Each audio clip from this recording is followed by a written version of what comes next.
नमस्कार दोस्तों, एक बार फिर से स्वागत है आपका हमारे हॉरर पॉडकास्ट शो में, जहां पर हम लोग सुनते हैं एक से बढ़कर एक सच्ची घटना पर आधारित डरावनी कहानियां। तो जो आज की कहानी है वह है तीन दोस्तों की, आरव, कबीर और सिया की। तो जानते हैं उनके साथ इस कहानी में क्या होने वाला है, किस प्रकार से उनके साथ कौन सी भयानक शक्तियां खेल खेलती हैं।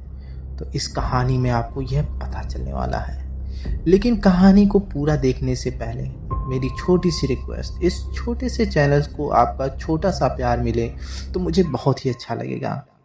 प्लीज़ वीडियो को कमेंट करें, लाइक करें, ताकि हमारे चैनल का भी थोड़ा ग्रोथ हो सके। तो चलिए कहानी की शुरुआत करते हैं। आरव, कबीर और सिया बचपन में एक दूसरे के करीब थे। उनका दोस्ताना ऐसा था कि कोई भी परेशानी आए वे एक साथ उसका सामना करते थे। कॉलेज के गर्मी की छुट्टियों में तीनों ने अपने रोज़मर्रा के जीवन से एक ब्रेक लेने का फैसला किया।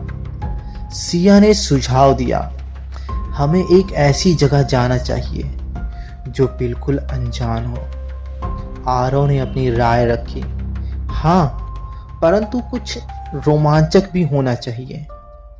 कबीर हमेशा से साहसिक यात्राओं का शौकीन था।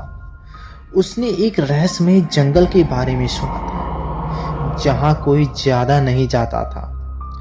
उसने अपने दोस्तों से कहा, क्या तुमने सुना है उस जंगल के बारे में?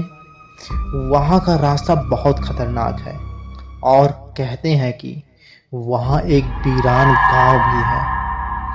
यह बात सुनकर सिया की आंखों में चमक आ गई। उसे डरावनी जगहों में जाने का शौक था।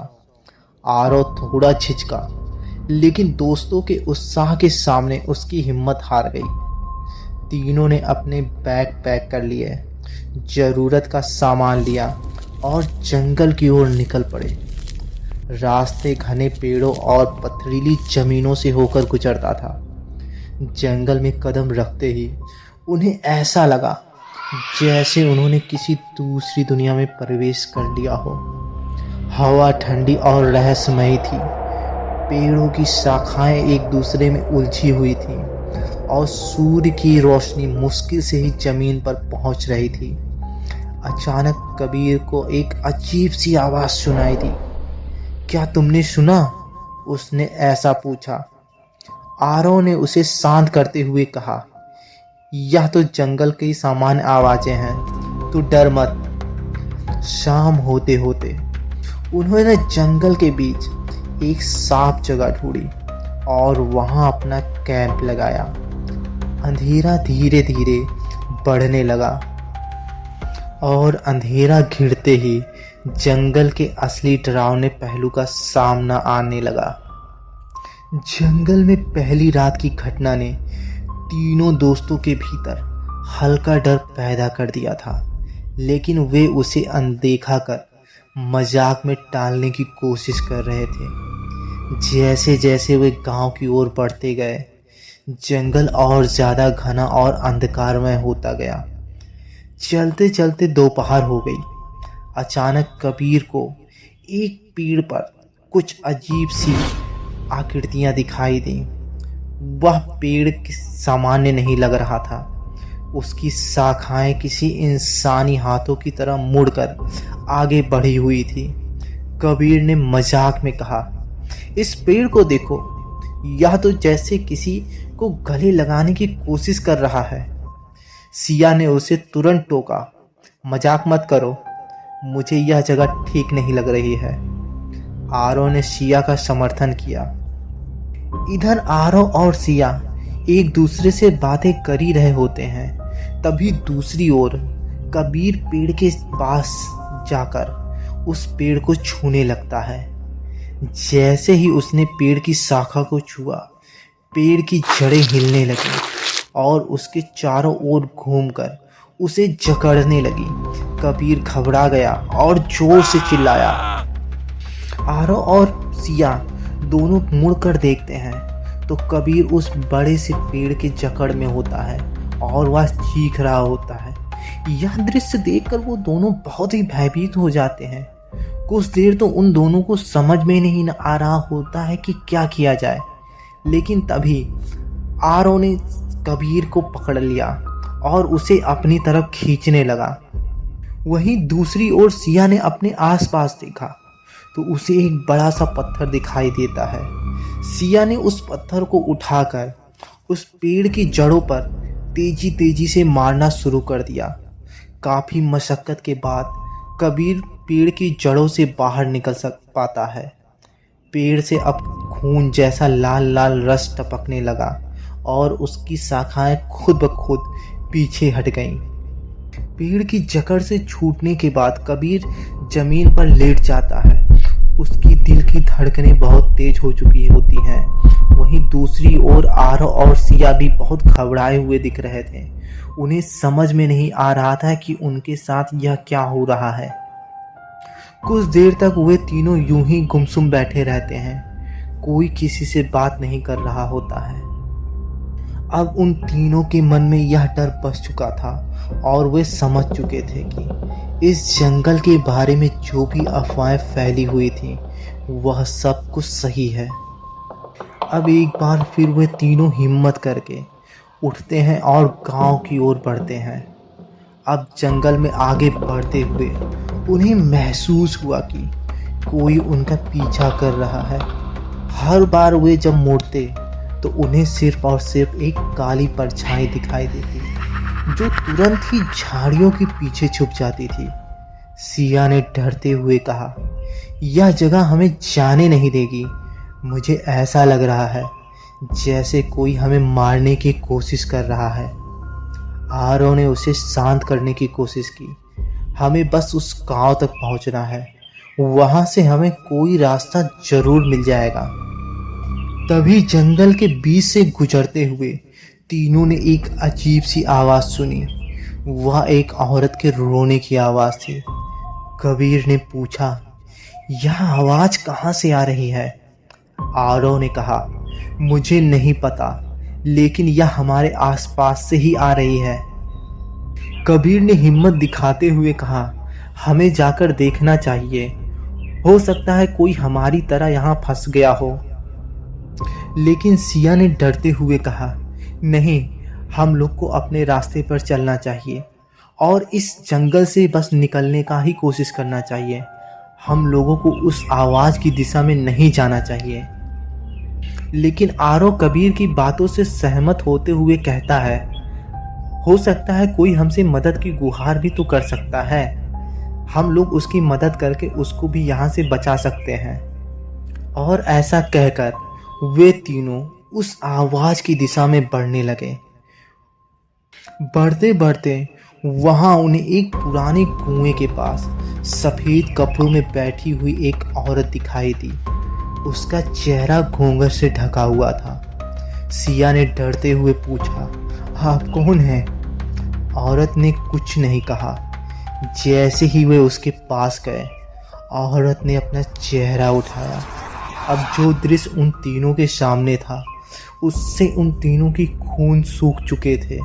उन लोगों ने देखा कि उस औरत का चेहरा सड़ चुका था और उसकी आंखों से खून टपक रहा था। उसने जोर से एक चीख मारी और हवा में उड़ती हुई गायब हो गई।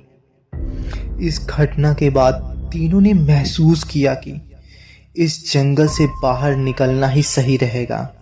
उन्होंने तेजी से गांव की ओर दौड़ लगाई, लेकिन जंगल उन्हें आसानी से जाने देने वाला नहीं था। अब वे जितना तेजी से दौड़ रहे थे उतना ही तेजी से उन्हें एहसास हो रहा था कि कोई उनके पीछे उतनी ही तेजी से दौड़ रहा है। और उस शक्ति के दौड़ने की आवाज़ उन तीनों के कदमों से ज़्यादा भारी उनको सुनाई दे रही थी। तभी गांव की ओर जाने वाली पगडंडी अचानक गायब हो गई। चारों ओर सिर्फ घास और पेड़ थे। आरव ने कहा, या हम कहाँ फंस गए? सिया ने कहा, नहीं, हमें इस जगह से बाहर निकलना होगा। अगर हम रुक गए तो यह जंगल हमें जिंदा नहीं छोड़ेगा। अचानक उन्हें एक पुरानी झोपड़ी दिखाई दी। उन्होंने वहां शरण लेने का फैसला किया। लेकिन झोपड़ी के अंदर घुसते ही उन्होंने महसूस किया कि वहाँ की दीवारों में कुछ अजीब सी महक थी और कुछ ही देर में उस घर के दीवारों का रंग अपने आप सफ़ेद से काला होने लगा। तभी झोपड़ी के अंदर चारों ओर से अजीब सी भूतिया आवाज़ें आने लगी। दीवारों पर उभरी हुई आकृतियाँ उन्हें मानो पीछा करने लगी। कबीर ने घबराती हुई आवाज में कहा, यह पूरा जंगल ही शैतानी है। तभी आरव ने कहा, हमें यहाँ से तुरंत भागना होगा। किसी तरह झोपड़ी से बाहर निकलकर तीनों ने गांव की ओर एक बार फिर दौड़ लगाई। लेकिन जब वे दौड़ रहे थे तो उन्हें ऐसा एहसास हो रहा था कि मानो उनके कोई ऊपर आगे पीछे घूम रहा हो और उन्हें छूकर तेजी से निकल जा रहा हो। जंगल के डरावने रास्तों और घटनाओं से भागते हुए आरव, कबीर और सिया थककर चूर हो गए थे। गांव की सीमा पर पहुंचते ही उन्हें कुछ राहत महसूस हुई। उनके सामने टूटी फूटी झोपड़ियां और कच्चे रास्ते थे। अंधेरा गहराता जा रहा था और हवा में एक रहस्यमयी ठंडक उत्पन्न हो रही थी। गांव का प्रवेश द्वार एक टूटी हुई लकड़ी की चौखट थी जिस पर बड़े बड़े अक्षरों में दंडित क्षेत्र लिखा हुआ था। कबीर ने यह देखकर थोड़ा शक में कहा, शायद यह कोई पुराने जमाने का मजाक हो और डराने का प्रयास किया जाता हो। यहाँ पर आरव और सिया ने उसे चुप रहने को कहा क्योंकि दोनों को यह जगह कुछ अजीब लग रही थी। गांव के अंदर दाखिल होते ही तीनों ने देखा कि कुछ लोग आसपास चल फिर रहे हैं। वे बेहद साधारण कपड़े पहने हुए हैं और उनको देखकर लग रहा था कि मानो वह इस समय के नहीं हों, काफ़ी पुराने समय के हों और उनके चेहरे पर एक अजीब सी उदासी झलक रही थी। तीनों ने एक बुजुर्ग आदमी को देखा जो हाथ में लाठी लिए खड़ा था। आरव ने विनम्रता से कहा, दादाजी, हम यहाँ रास्ता भटक गए हैं। क्या आप हमें कुछ खाने और आराम करने के लिए जगह दे सकते हैं? बुजुर्ग ने बिना किसी भाव के उनकी ओर देखा और धीमे स्वर में कहा, हम लोग तो तुम जैसे लोगों के ही इंतजार में रहते हैं। आओ, तुम्हारा स्वागत है इस गांव में। यह बात सुनकर सिया और आरव आश्चर्यचकित हो जाते हैं और सिया ने पूछा, क्या मतलब? लेकिन उस बुजुर्ग ने सिया की कोई भी बातों का उत्तर नहीं दिया। तभी कुछ ही देरी में गांव के बाकी लोग उनके पास आकर खड़े हो गए। एक महिला जिसने सिर पर सफेद दुपट्टा बांधा हुआ था बोली, आप लोग हमारे मेहमान हैं, चलिए पहले खाना खाइए और आराम कीजिए। गांव वालों ने उन्हें गांव के बीचों बीच एक बड़े से चौतरे पर बिठाया। लकड़ी की कुर्सियां और फूस की चटाई बिछाकर उनके लिए खाना परोसा गया। एक युवा लड़के ने पूछा, आप लोग यहाँ कैसे आए? कबीर ने उत्तर दिया, हम जंगल में घूमने आए थे लेकिन रास्ता भटक गए। गांव के लोग अजीब तरीके से हंसने लगे, मानो उनके भटकने का मजाक उड़ा रहे हो। खाना बहुत स्वादिष्ट था लेकिन सिया को कुछ अजीब सा महसूस हो रहा था। उसे लग रहा था कि खाना खाने के दौरान गांव वाले बिना पलक झपकाए उन तीनों को घूर रहे हैं। खाना खत्म होने के बाद गांव वालों ने उन्हें पास के एक घर में आराम करने को कहा। घर टूटा फूटा था लेकिन उसमें चिटाई और तकिए रखे हुए थे। एक बूढ़ी औरत ने कहा, यहाँ रात बिताइए और सब कुछ अच्छा रहा तो सुबह आप उठ भी जाएंगे। लेकिन उसके ऐसा कहने में एक अजीब सा रहस्य छुपा हुआ लग रहा था, मानो वह कुछ कहना चाह रही हो लेकिन वह साफ साफ नहीं कह पा रही हो। जैसे ही तीनों आराम करने के लिए लेटे, उन्हें बाहर से बच्चों के खेलने और लोगों के बातचीत करने की आवाज़ें सुनाई दी। कबीर ने कहा, देखा, मैंने कहा था कि कि यह गांव बिल्कुल सामान्य है, यहाँ के लोग अच्छे हैं। लेकिन वह ऐसा कह ही रहा होता है, तभी अचानक सब कुछ शांत हो गया।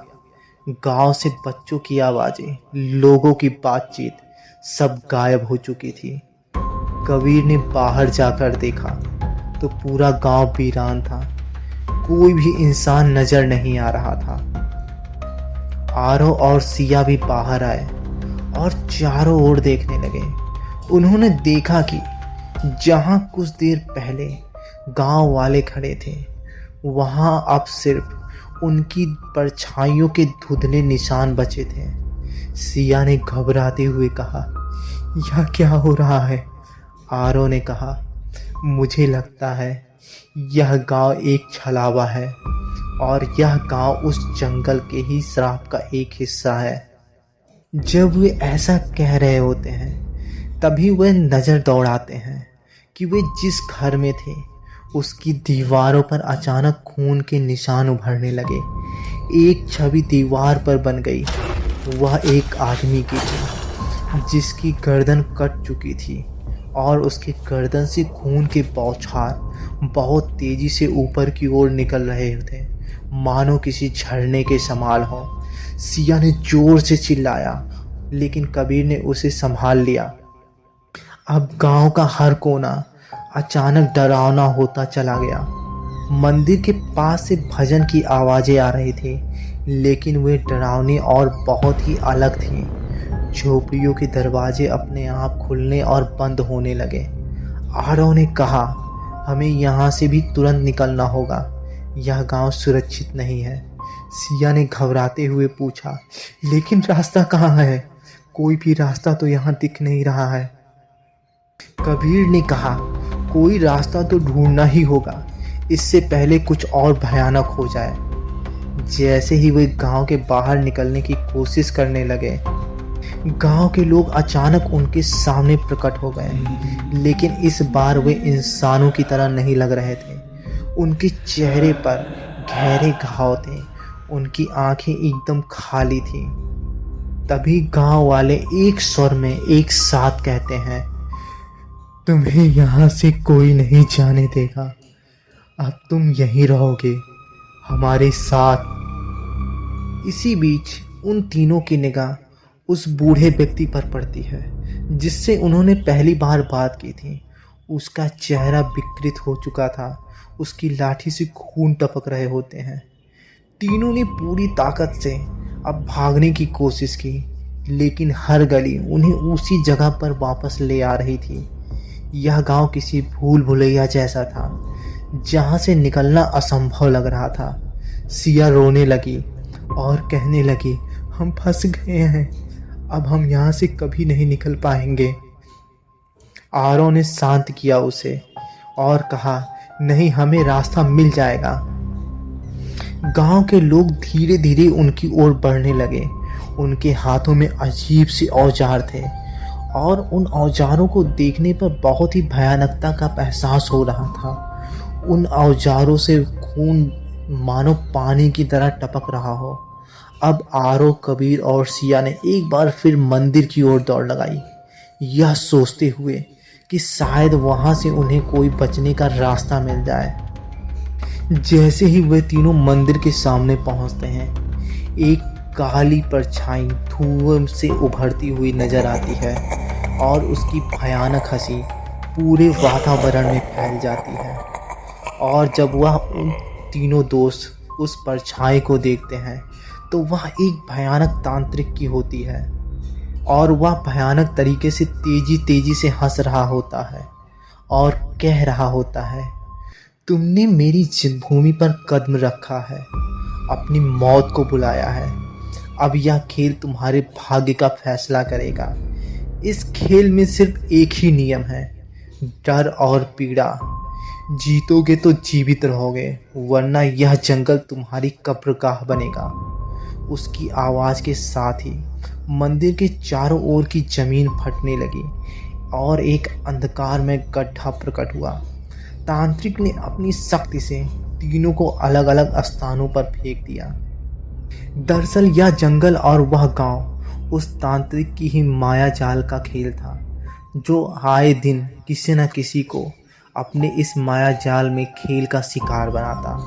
और अब इस खेल में आरव, कबीर और सिया फंस चुके थे। आरव खुद को एक अंधेरी भूल भुलैया में पाता है। हर दिशा में काली दीवारें जिनसे अजीब सी फुसफुसाहटें आ रही थीं। दीवारों पर हाथों के निशान उभरते और गायब हो जाते। आरव ने घबराते हुए कहा, यह क्या जगह है? तभी उसके सामने एक छाया प्रकट हुई, एक बच्चा जिसका चेहरा बहुत ही भयानक दिख रहा होता है। आरव ने पूछा, तुम कौन हो? बच्चे ने जवाब दिया, मैं वही हूँ जो तुम्हारे अंदर छिपा हूँ। इस भूल भुलैया से निकलने के लिए तुम्हें अपने डर का सामना करना होगा, लेकिन याद रखना, हर गलत कदम तुम्हें मेरी तरफ बढ़ा देगा। आरव ने धीरे धीरे भूल भुलैया में चलना शुरू किया। हर मोड़ पर एक भयानक आकृतियाँ उसके सामने दिखाई देती। कोई अपनी आंखें निकाल रहा होता है तो कोई खून से सना हुआ चिल्ला रहा होता है। एक बिंदु पर उसने देखा कि दीवारों से हाथ निकलकर उसे पकड़ने की कोशिश कर रहे थे। आरव ने खुद को समझाया, यह सब मेरे मन का खेल है, मुझे डर को हराना होगा। और एक लंबी सांसें लेकर अपने आप को नियंत्रित किया। आखिरी दरवाज़ा खोला और वह भूल भुलैया से बाहर निकल गया। वहीं दूसरी ओर सिया खुद को एक काली नदी के किनारे खड़ी पाती है। नदी का पानी लाल था, मानो खून की धारा बह रही हो। नदी के बीच में एक नाव थी, लेकिन उस तक पहुंचने के लिए सिया को घुटने तक गहरे पानी में चलना पड़ा। यह सिर्फ खून नहीं था, यह उन आत्माओं का घर था जो अपने गुनाहों के लिए शापित हैं। एक गहरी आवाज ने कहा, तुम बच नहीं सकती हो, तुम्हें यहीं रहना होगा। सिया बहुत घबरा जाती है, लेकिन सिया ने घबराहट के भी बाद उस नदी में कदम रखा और तभी उसे महसूस हुआ कि पानी में कुछ अजीब सी चीज़ें उसकी टांगों को पकड़ रही हैं। उसने नीचे झांका तो देखा वहाँ सैकड़ों हाथ थे जो उसे खींचने की कोशिश कर रहे थे। अब सिया का दिल तेजी से धड़कने लगा। उसने अपने डर को किनारे रखकर किसी तरह नाव पर पहुंचने की कोशिश की। जैसे ही उसने नाव का किनारा पकड़ा, नदी के पानी से एक विकराल चेहरा बाहर निकला और कहने लगा, तुम यहाँ से नहीं जा सकती, यह तुम्हारा अंत है। सिया ने अपनी पूरी ताकत लगाकर नाव को धक्का दिया और खुद उसमें चढ़ गई। जैसे ही उसने नदी पार की, वह वापस मंदिर में आ गई। अब वहीं तीसरी तरफ कबीर खुद को एक अजीब से कमरे में पाता है। वहाँ केवल बड़ी सी खिड़की थी जिसमें एक दर्पण जैसा प्रतिबिंब दिखाई दे रहा था। उसने सोचा, यह क्या है? तभी दर्पण के अंदर उसकी परछाई हिलने लगी। परछाई ने कबीर को घूरते हुए कहा, तुम कौन हो? यह अब मायने नहीं रखता है, लेकिन जो मैं हूँ वह तुम्हें खत्म कर देगा। दर्पण के अंदर से कबीर की परछाई बाहर आ गई। यह परछाई उसकी ही तरह दिख रही होती है, लेकिन उसकी आंखें पूरी तरह काली थी और उसके हाथों में एक खंजर था। और वह कहता है, अगर तुमने मुझे हराया तो तुम जीवित रहोगे, वरना मैं तुम्हारी जगह ले लूँगा। कबीर ने परछाई से लड़ना शुरू कर दिया। हर वार पर परछाई और तेज हो जाती और वह कह रही थी, तुम मुझसे जीत नहीं सकते, मैं तुम्हारे सबसे काले पक्ष का प्रतिनिधित्व करता हूँ। कबीर ने महसूस किया कि यह लड़ाई शारीरिक नहीं, मानसिक है।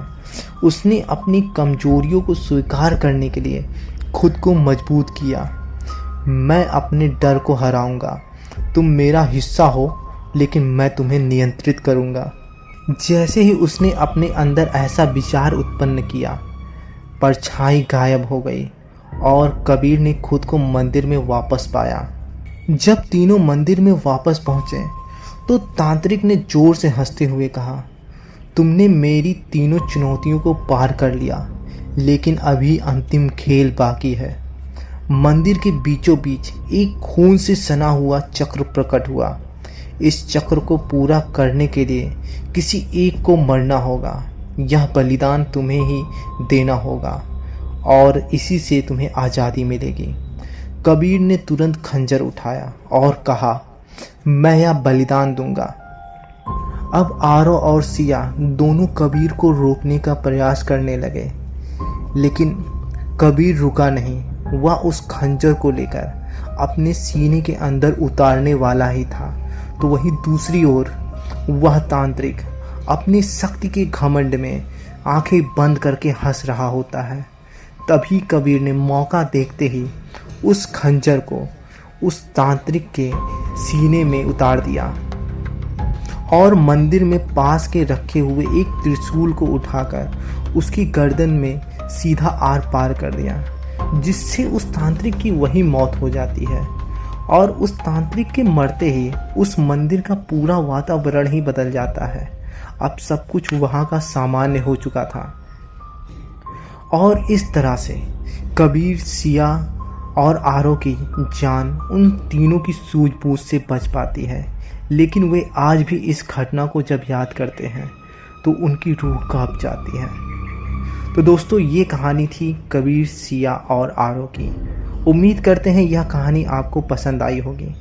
अगर कहानी पसंद आए तो वीडियो को लाइक करिए और चैनल को हो सके तो सब्सक्राइब करिए और कमेंट में मुझे ज़रूर बताइएगा कि आप किस ज़िले से मेरी वीडियो को देख रहे हैं, और कमेंट बॉक्स में अपना नाम टाइप करना बिल्कुल ना भूलें।